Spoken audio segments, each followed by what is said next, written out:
Bienvenidos al podcast 2 a 1, una producción de la Fundación Alalay, con el objetivo de generar espacios de incidencia y reflexión en las problemáticas de la niñez más vulnerable de Bolivia. Hablaremos de temas de salud, educación, familia, medio ambiente. Hoy tenemos un invitado especial. Él es Manolo Rojas, quien es abogado de la Universidad de Valle y especialista en diferentes temáticas jurídicas. Hoy hablaremos sobre cómo él era de niño, qué sueños tenía, pero además, qué planes y proyectos tiene. Bienvenidos a esta nueva versión.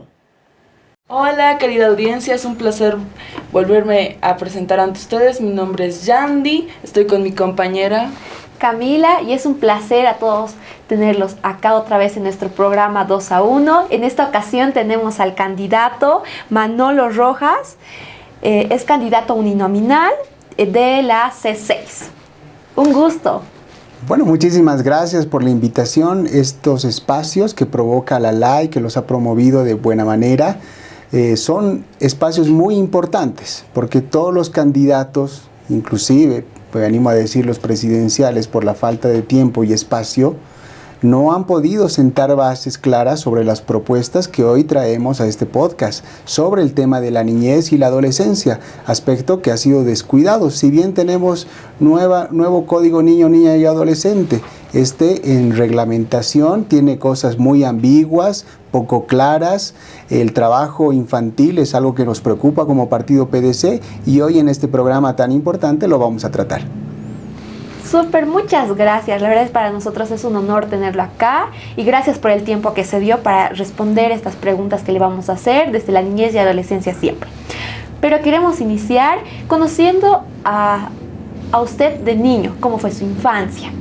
Para esto quisiera preguntarle y también que nos cuente cómo era usted de niño. Bueno, esa es una pregunta que tal vez en algún momento me pueda quebrar, pero les pido tolerancia, porque he tenido una niñez muy linda, pero también muy complicada, porque desde niño fui muy rebelde, desde niño fui muy travieso, me gustaba mucho investigar, indagar, cuestionar, cosas que en mis tiempos, y te hablo que yo he nacido en 1987, allá por el 90 aún se mantenía una educación muy estricta. Yo he sido de esa generación donde los profesores te agarraban a cocachos, te agarraban al jalón de orejas, inclusive algún puñete no ha faltado. Entonces, ese tipo de educación es la que yo he recibido. Y en ese contexto me negaba a recibir violencia por ser autodidacta, porque a mí me gustaba ir más allá de lo que me enseñaban. Entonces he pasado por lindos colegios, primero por el Macario Pinilla en el kinder, luego he estado en la Unidad Educativa San Andrés, dependiente de la UMSA, y también he pasado por parte del Don Bosco, donde he recibido una educación muy vinculada a la religión. Entonces, les hablo un poco de las torturas que he vivido en el colegio. Yo tengo un defecto que lo estoy trabajando hasta ahora, el tema de la puntualidad, y yo llegaba tarde casi todos los días. Y allá un padre, que no voy a decir su nombre, extranjero, me hacía sentar en las tapitas coronas dentro de una iglesia que llamábamos la capilla adentro, y me decía, pedía a Dios que te dé el valor y el don de la puntualidad. Me da 20 minutos, si te movías o te levantabas te aumentaba 5 minutos. Entonces, así por decirles una tortura, porque para mí, yo hago una retrospección y lo veo como una tortura, que en nada ha cambiado la puntualidad, ¿no? Yo he mantenido eso hasta la universidad, lamentablemente, pero esa es mi niñez. También ha estado muy vinculada al deporte, he estado muy vinculado también a lo que son los videojuegos, cuando básicamente los videojuegos a Bolivia nos llegaban en inglés, entonces eso me ha forzado prácticamente a aprender también de manera autodidacta ese idioma. Bueno, tal vez tocando y profundizando más en sus travesuras, ¿cuál es la travesura más grande que realizó, la más impactante?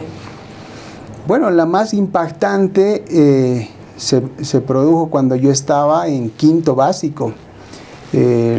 Mis compañeros estaban explorando, y sobre todo las damas, sin faltarles el respeto, les gustaba compartir o tal vez en algún momento enamorar con muchachos o niños un poquito mayores que nosotros en quinto básico. Y en el colegio Don Bosco organizaron una fiesta. Entonces, como nosotros éramos prácticamente niños, te estoy hablando de que yo tenía 11 o 12 años, yo era el presidente de curso y organizaron esa fiesta. El colegio se enteró de esa fiesta y como no sabíamos cómo se organizaba una fiesta, lo que copiaron eran las ideas de sus papás, ¿no? Entonces, vamos a organizar una fiesta, tiene que haber música, tiene que haber también licor. Entonces trajeron botellas de trago, seguramente les robaron a sus papás, y como yo era el presidente, toda la responsabilidad cayó sobre mí porque decían el presidente organizado. Entonces me expulsaron del colegio, una raya más el tigre, no, yo había perdido la cantidad de veces que me expulsaba del colegio, y esa fue la más grave porque esa fue decisiva para que yo lamentablemente ese año, les hablo del 2002, no pueda seguir con los exámenes finales y perdí el año. Así que esa es la travesura más grande que hice en el colegio. Wow, la verdad es que su travesura del año me impresiona un montón. Qué bonito saber que su infancia fue bastante interesante. Me agrada escuchar siempre estas anécdotas de otras personas, pero también quisiera saber si este niño conocía sus derechos y sus obligaciones tal vez. Bueno, allá por el 2002, inclusive después, los derechos eran acallados por los profesores o por las personas mayores, con un cocacho, con un jalón de orejas. Entonces, o había dos aspectos, o tenías respeto o tenías miedo, o los dos combinados. Entonces, los derechos de los niños no eran tan replicados, porque no teníamos la posibilidad tecnológica que hoy por hoy tienen los niños. Yo tengo 2 niños, una de 7 años, quien le mando un cordial saludo a mi hijita Abril. Ella conoce y domina sus derechos. Inclusive utiliza la figura paterna como un escudo, ¿no? Dice, mi papá es abogado, si te portas mal te vas a ir a la cárcel, mi papá te va a mandar a la cárcel. Entonces ella sabe qué derechos tiene, y en mis tiempos eso era por falta de información y acceso a este catálogo de derechos que tienen los niños, pues totalmente nulo. Claro, y como usted menciona, ¿no? También uno de los pilares bien importantes es la familia, para enseñarles muchas cosas, para guiarlos a los niños, niñas y adolescentes, siempre estar presentes en el crecimiento de los niños.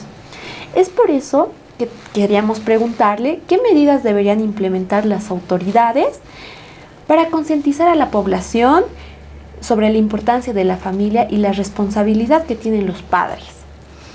Bueno, ese es un tema que va vinculado con un defecto de la norma. Hay una ley que se llama Avelino-Cignani, que hace un tecnicismo de la educación. Solamente los educadores tienen que reflejar conocimientos técnicos a los educados. Pero ¿dónde quedaron los valores de antes? ¿Dónde quedó la ética, la moral? Hoy por hoy, constitucionalmente somos un Estado laico, ¿no? Esta situación ha sido malinterpretada por los colegios porque han introducido materias como ética y moral, o en un defecto tal vez se denominan valores, esta materia, pero el contenido no es sustancial, no es aplicable a la realidad. No es lo mismo que te enseñen a ser bueno, a que construyan semillas morales para que las personas sean buenas, para que las personas vean una realidad. Hay mucho puritanismo en el tema de la educación. Nadie se anima a hablar de cosas que realmente ocurren. Y perdón, yo sé que hay una menor de edad, pero nadie habla de sexo, nadie habla de los crímenes, nadie habla de la realidad que está fuera de los colegios. Inclusive dentro de los colegios, hoy por hoy, hay autoridades que prefieren hacerse a los ciegos, no ver el problema real y mandarlo fuera del colegio para que se arregle fuera del colegio.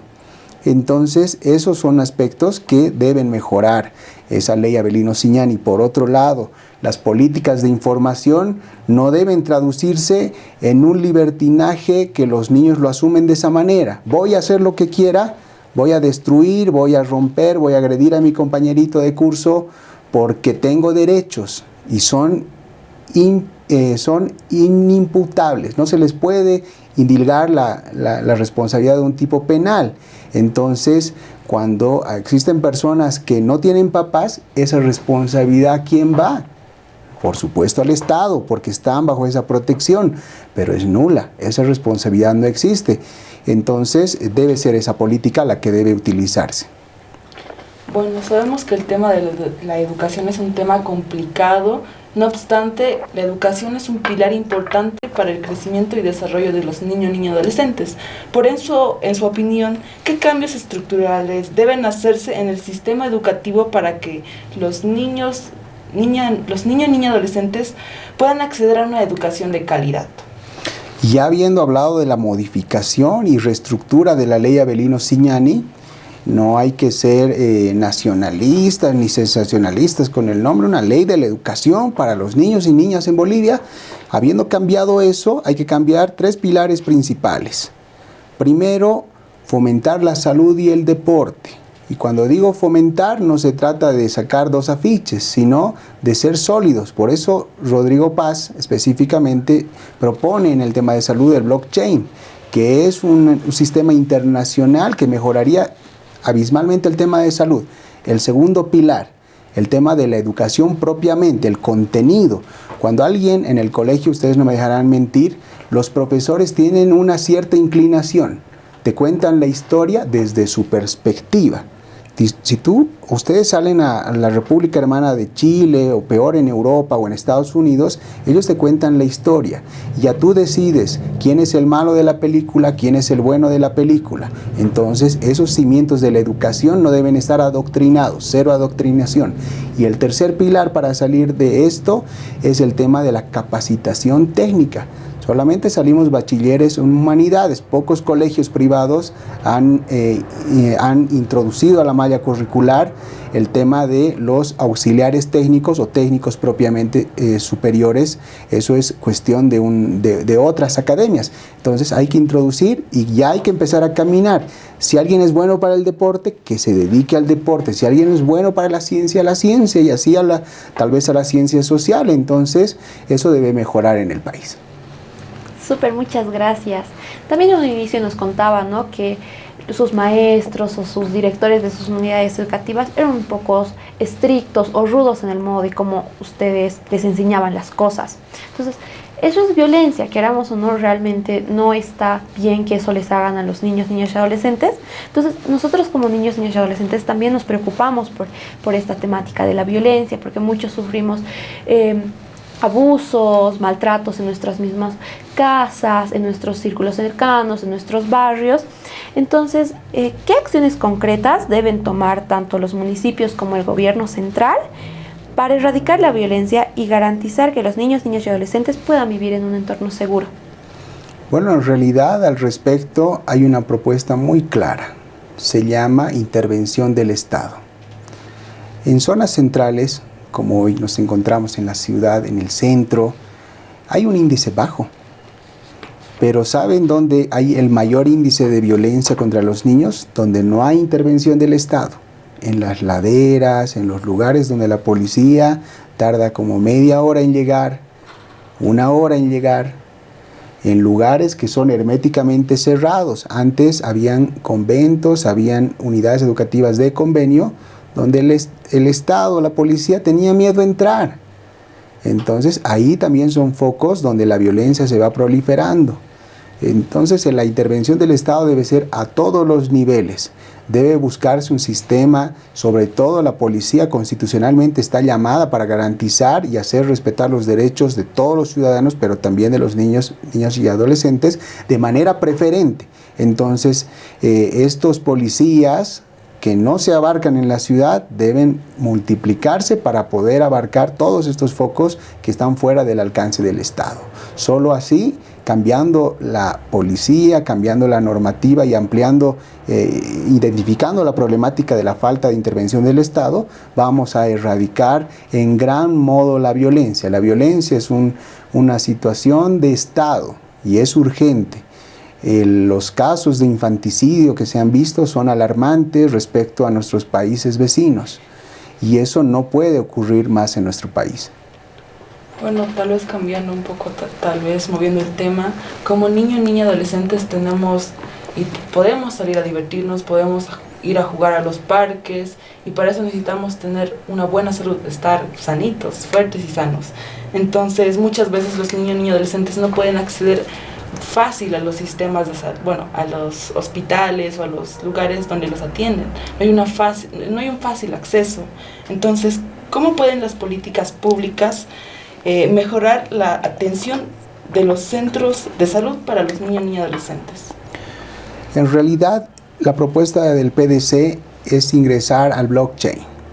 ¿Qué significa esto? Es un sistema universal de salud donde países a nivel internacional han firmado un pacto y hay un fondo económico importante para respaldar el tema de salud.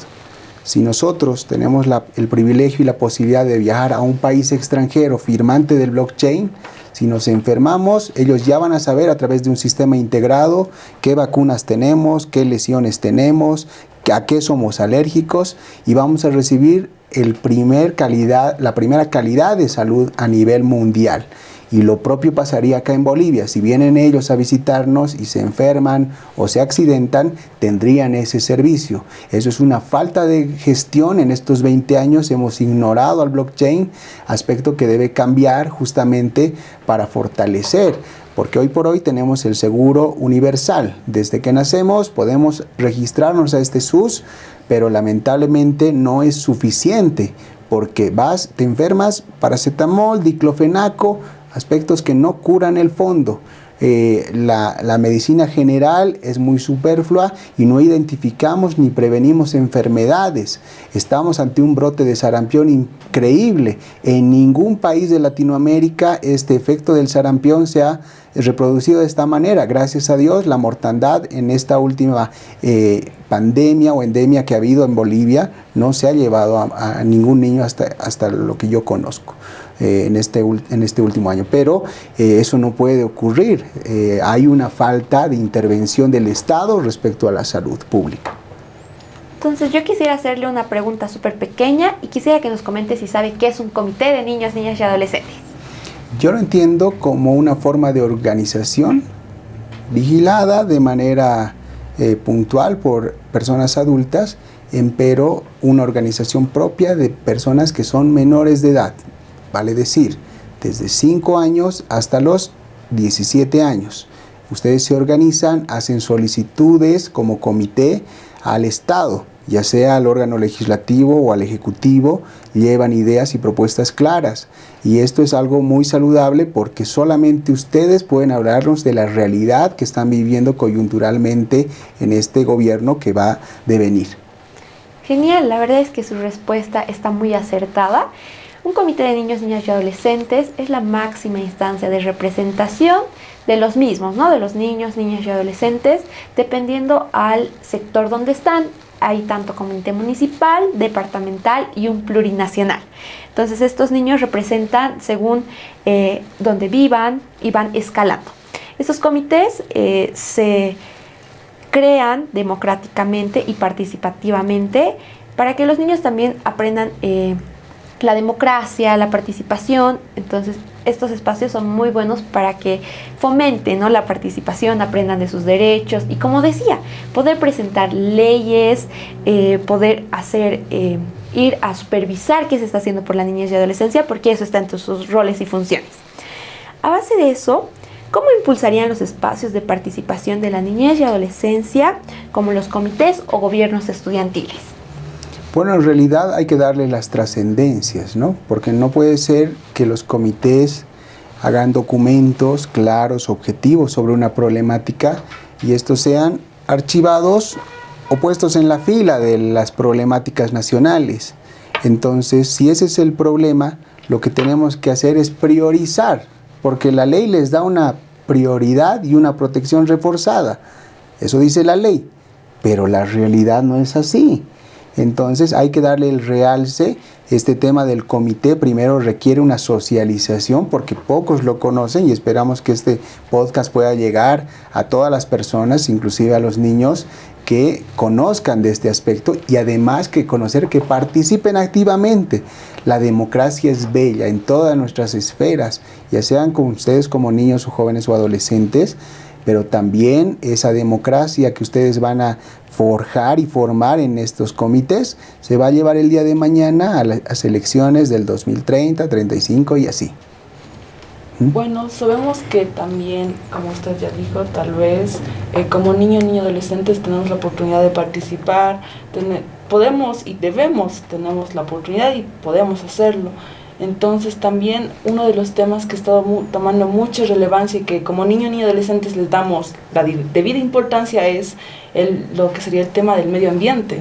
Entonces, ¿qué políticas públicas tiene algunas políticas públicas en su plan respecto al cuidado del medio ambiente? Claro que sí, el despreocuparnos del tema del medio ambiente, que es un tema urgente. Las leyes contra los incendios son endebles, las leyes de protección animal, y les habla el abogado del caso Pantúquet, un caso relevante. He estado en defensa de varios animales y lamentablemente, si bien estos animales no votan, pero reflejan la realidad de los que sí votamos. Entonces, la política clara que tiene el Partido Demócrata Cristiano es hacer una protección, endurecer las penas. Rodrigo Paz Pereira, como presidente o candidato a presidencia, ha promovido la ley del cóndor, que ha de alguna forma endurecido estas penas. La ley 700 es una ley muy moderna para nuestro país, pero no se está aplicando de la manera debida y con la rigurosidad debida. Entonces hay que fortalecerla. Ese es el proyecto claro del PDC, fortalecer la ley 700, también una problemática nacional que involucra a los niños. Ustedes sabían que la Organización Mundial de Salud establece que debe haber un perrito por 10 habitantes. En Bolivia tenemos 3,5, 3 y mitad de un perrito por 10 habitantes. Estamos en una sobrepoblación. En ningún otro país civilizado usted va a ver perros en la calle, abandonados, o perros que viven con sus dueños, pero resulta que los dejan todo el día en la calle. Los perros no razonan, entonces creen que su espacio territorial es el tema de la calle y muerden a los de la moto, muerden a los niños. Y aquí entra un tema de salud pública, la rabia. La rabia se ha demostrado que mata a los niños y les voy a explicar rápido por qué. La rabia sube a la cabeza y cuando llega a la cabeza tus probabilidades de sobrevivir son nulas. Entonces, como los niños son más bajitos, los perros muerden o en el cuello o en la cara y sus probabilidades de sobrevivir a la rabia son muy bajas de los niños. Entonces queremos erradicar con la ley Pantúquet, que es una propuesta de su diputado de la circunscripción 6, en 2 años a nivel nacional, no más perritos. ¿Cómo? Esterilizando a los perritos y promoviendo un incentivo. Por cada perro esterilizado, 100 bolivianos. Promovemos trabajo. Inclusive los niños pueden traer a sus 10 perritos callejeros, hacerlos esterilizar, vacunarnos, carnetizarlos y también ingresar toda esa información al blockchain, porque ya vamos a tener temas de salud públicas vinculadas. Entonces, en 2 años, al 90% ya no vamos a ver mascotitas, los refugios y albergues se van a vaciar, porque eso es lo que queremos con la ley Pantúquet, que ya no comercialicemos perritos, sino vayamos a los refugios a adoptarlos. Quien les habla tiene 4 perritos adoptados y pues si tuviera más espacio yo adoptaría 100. Bueno, sabemos que, como usted dijo, hay muchos temas a los que no se les da la debida importancia. Por eso también nos queremos visibilizar y queremos hacernos conocer como Fundación Aralai, específicamente también como para ayudar y apoyar a los niños y adolescentes. También por eso quisiera preguntarle, ¿qué mensaje les mandaría a todos los niños y adolescentes que nos escuchan, que nos ven? Quiero dirigirme de manera directa a ustedes, jóvenes, niños, niñas y adolescentes, en el sentido de que nunca más van a estar solos. El Estado, la política, toda la intervención gubernamental este 17 de agosto va a cambiar. Yo soy padre de familia de 2 niños menores de edad, uno de 2, Rafita, y Abril de 7. Asimismo, quiero transmitirles ese calor que mis hijos de manera inversa me transmiten a mí, porque han generado un cariño en base a los valores que a su corta edad les he podido indilgar, explicar. Son personas conscientes que, por supuesto, saben diferenciar entre lo que es el miedo y el respeto. Y el padre, el amigo, la persona mayor de edad debe generarles respeto y no miedo. No tengan miedo, porque los derechos están en una normativa, están en un papel, no se respetan. Pero el 17 de agosto con Rodrigo Paz y el capitán Edman Lara, es un emblema de la lucha contra la corrupción y es un enemigo de la persona que es arbitraria y abusiva. Nosotros vamos a protegerlos, van a ser nuestra prioridad, y en este tiempo aprendan de que la política es una acción de construir y no de destruir. Súper, muchas gracias por este mensaje que nos deja a todos los niños y adolescentes y al público que también está viendo y escuchando este podcast. La verdad, para nosotros fue un placer tenerlo acá, escuchar todas sus propuestas que tienen como partido político. Muchas gracias, agradecemos mucho su tiempito que nos ha dado en esta ocasión y esperamos vernos en otra ocasión. Gracias. Bueno, como dijo mi compañera, fue un placer recibirlo en nuestras instalaciones, poder tal vez hablar un poco y tocar estos temas de las temáticas, que hemos visto algunos temas que tal vez no son tan visibilizados. Por eso agradecemos su tiempo por responder nuestras preguntas y tal vez encontrar futuras soluciones a estos problemas. A ustedes las gracias por la invitación.